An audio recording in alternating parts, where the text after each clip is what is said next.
We finally get a guy team in last place. And then suddenly it's the round where nobody goes home. Does Jeff Probst produce this show too? Because that's what it felt like.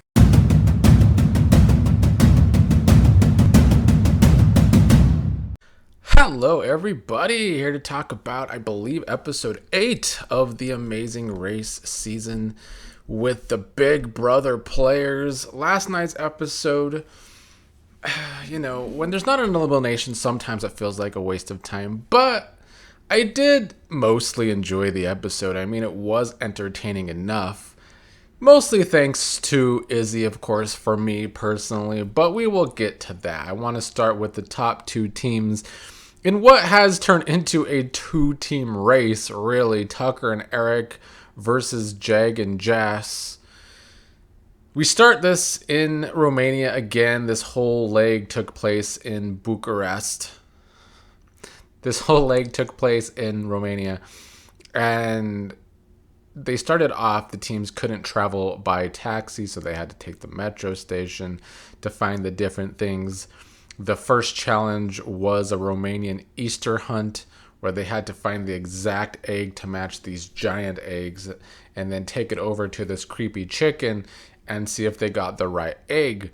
Some teams did way better at this than others. Eric did the searching for the Tucker and Eric duo, and I thought Eric did a pretty good job. On the other side, though, Jag and Jess decided to use the express pass on this. Now, Jag and Jess, Taylor and Kyland are the two teams with express passes coming into this episode, and I guess they had to use it this round. They were about to expire after this round, so Jag and Jess used it at the beginning to not have to do the eggs, and so they can try and get ahead of Tucker and Eric. But soon after Jag and Jess used the express pass, Eric found his egg.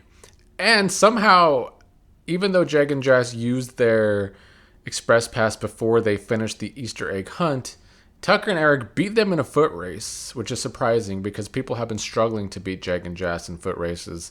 But they beat them in a foot race and got on a train before them. So they were able to get to the Detours first. Tucker and Eric decided to do the flute detour. Now, there was the detour where you had to build a pan flute and play a tune, or you could choose dancing. Jag and Jess chose dancing, which to me was probably the better choice, only because the judging with the dancing was bullshit.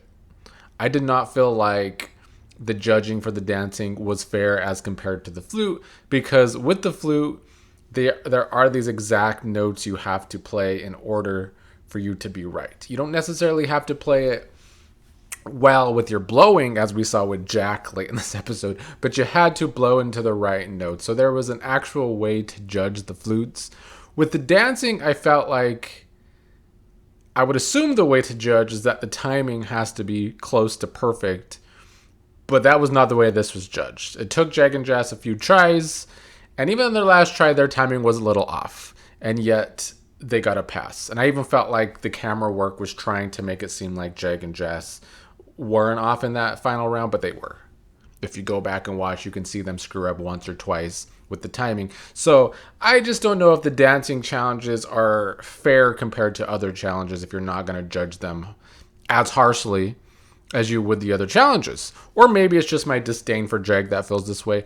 But I don't think so, because there was another team later on that did the dancing that I also felt was off. I think Joseph and his brother, which we will get to them. They had a struggle episode. But whatever, Jag and Jess finished the dancing pretty quick. Tucker was struggling with the flute. I liked how Eric compared learning the pan flute to learning the recorder back in school and hot cross buns. Do kids nowadays still have to learn the recorder in school? Because I remember learning the recorder and hating it. I later became a drummer. But playing notes, not my thing. I'd rather hit things.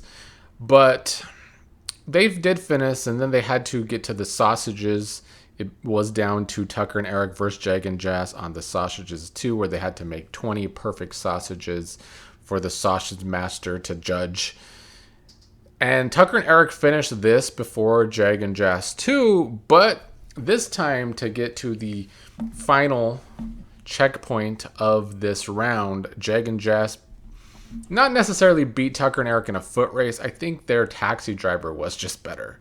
It was a long drive to where they had to go, and it seemed like at one point Tucker and Eric's taxi driver took a wrong turn, which I think threw things off enough for Jag and Jazz to get first place, finally knock Tucker and Eric out of first place after so many weeks. But really, these two teams have always been in first place. I know Natalie and her sister had a first place once, but it's only because Jag and Jazz literally gave them the first place, or they would have been in first place again. So this whole season has been a two-team race, and it's probably going to stay that way, which is not the most intriguing thing, but whatever.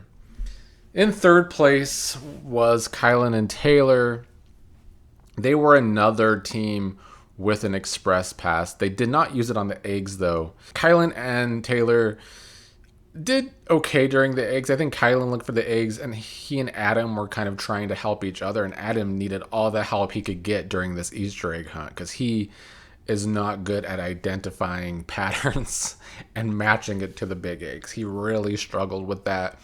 Kyland did find his egg fairly quickly, not as quickly as Izzy, who we will get to, but after that round, they decided to use the express pass on the Detours, so they didn't have to do the flute or the dancing.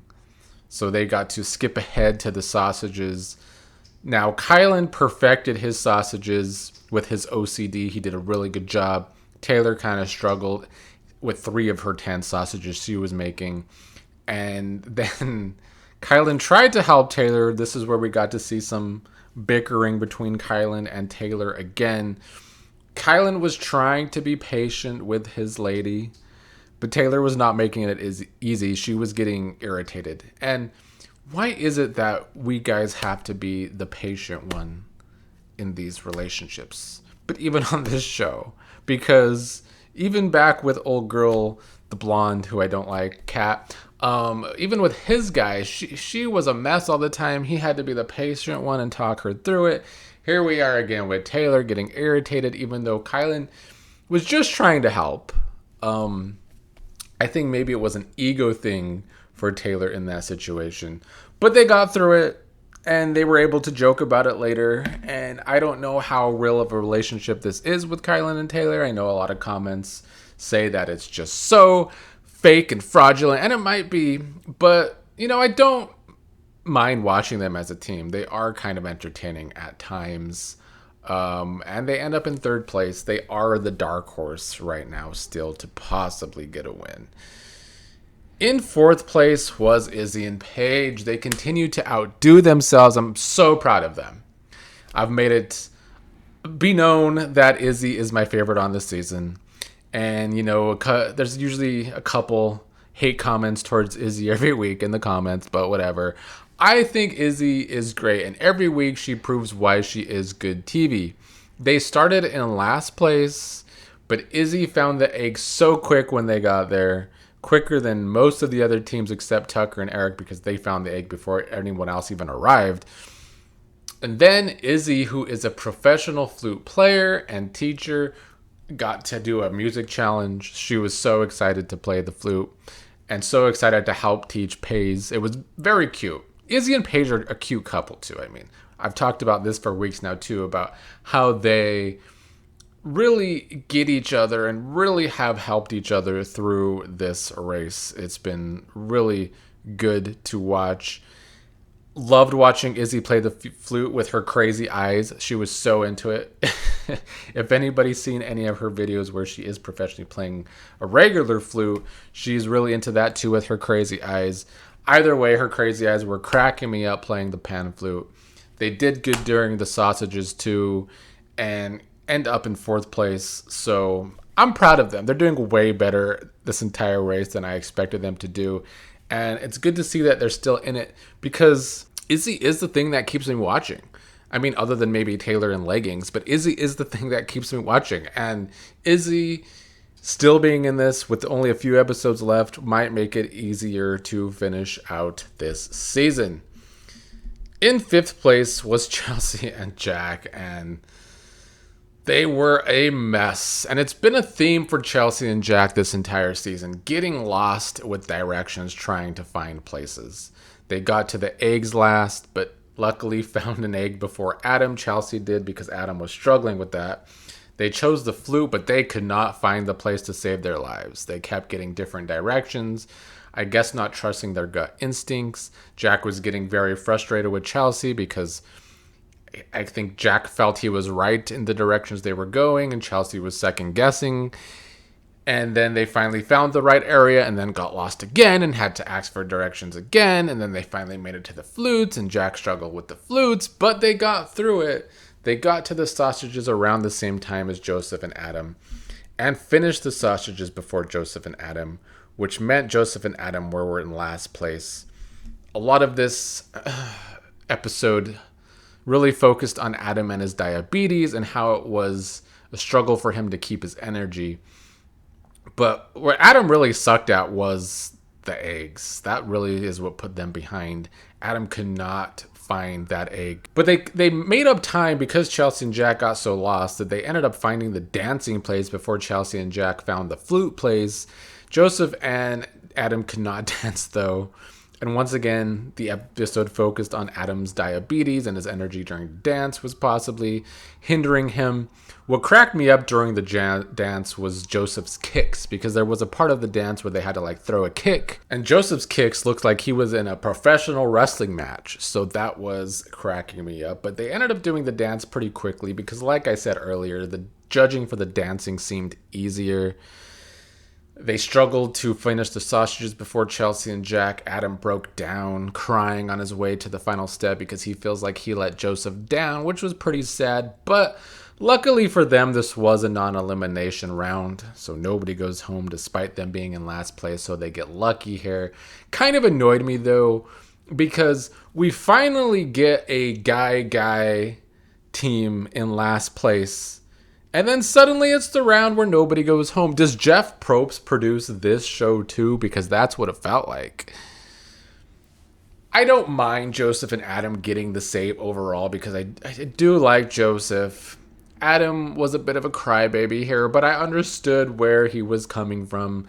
That was the overall edit with his diabetes problem, and he was feeling like Joseph could have done better with a different partner besides him. So he felt like he was letting Joseph down. So it was kind of sad. But they get lucky here. They live to fight another day. And they get to say, let's go, for a long time going forward for another episode or two, along with Jag and Jazz. There's going to be a lot more let's goes for the people in the comments. I'm getting annoyed hearing that every week. But I mean, despite nobody going home, I was still entertained.